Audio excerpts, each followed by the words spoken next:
Spring is in the air, and that means it's time for another version update from Marvelous Designer. Our Spring 2018 update takes us from version 7 to version 7.5. I've scoured the software and the manual and located over 30 changes to share with you. In this course, I'll take you through every single change, from the smallest menu update to the brand new mode UV Editor. You'll learn what the updates mean to your workflow and how to take advantage of the newest tools and features. Each section in the course corresponds to the changes of a specific feature. For example, all button and buttonhole changes are located within the same section.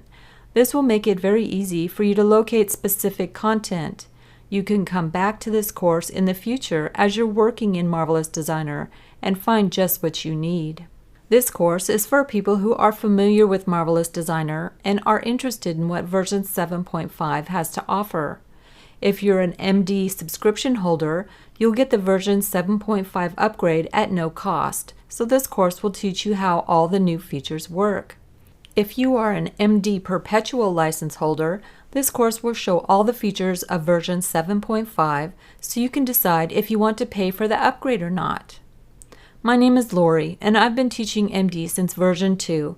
I know all the ins and outs of the program, and I can't wait to share this newest release with you.